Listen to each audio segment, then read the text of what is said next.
disappointed, but tell us what happened. Yeah, it wasn't exactly the plan, but man, I was licking my chops as slow as that race was, similar to at USA's and in the semifinal here. I just thought every 100 meters that the race goes slow is another guy that makes me confident I could beat. And I just couldn't believe it. It was left as late and as slow as it was. It makes it a little bit sloppy, but I think the guys stayed on their feet a little better today. Once we got to inside 3 laps ago, I was really looking around, prepared for a move. And also, once we had a K to go, I thought I kind of gave myself permission to, if I popped out a clean one and gained a step, that I would follow that and start to squeeze and see if guys came with me right then, or if it gave me some daylight and they'd have to fight for position, similar to how I approached the semifinal. And it was really cool to lead a lap, squeezing a little bit, with an electric stadium. I never experienced something that loud. Going crazy for the countrymen, Mura. It was incredible. Maybe I would run the race a little bit different. I didn't hide as much as I talked about the last time we were talking. Super cool.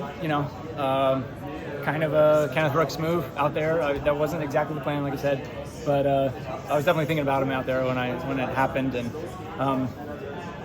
neat that the world record holder came and met me at the bell and took over, and I was like, holy crap, I've got to try to latch on here, and because I know that the whole gang is coming.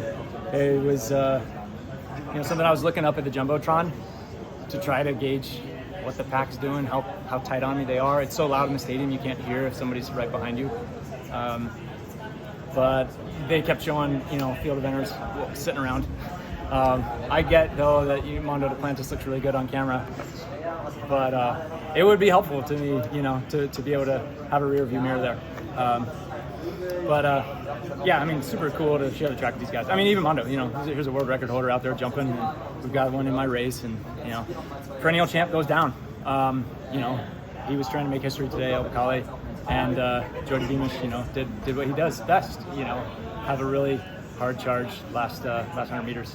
It was amazing to watch. I'm happy for him. I'm so stoked with the whole experience. I took extra time out there to just take in the stadium. What an atmosphere, what a gift. I'm so grateful, thank God. And thank you guys. The last 2 laps, what are you thinking? I can win this? Are you thinking I can medal? What's going through your mind? I didn't expect to fully get away with it.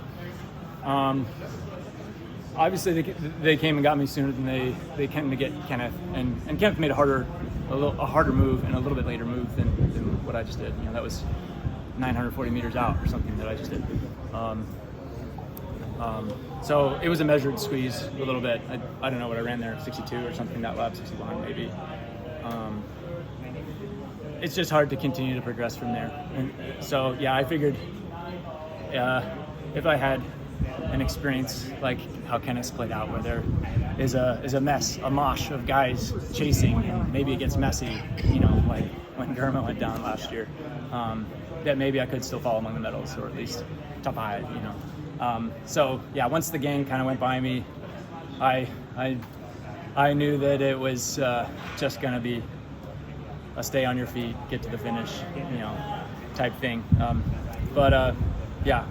don't really regret it. I know you just got off the track, but is World Cross something you would I don't have the wrong idea about my strengths over 10K on grass compared to some of the best in America at that distance on the track, or even on the roads. But it would be really fun if I'm healthy and fit to at least go and participate. Follow that kind of training build with friends and teammates in Provo. I'll still go and give my best effort if I still can. I'm hoping for that. Congratulations. Can it give you any advice? Just kind of sharing some of his experiences, from Paris and Budapest, and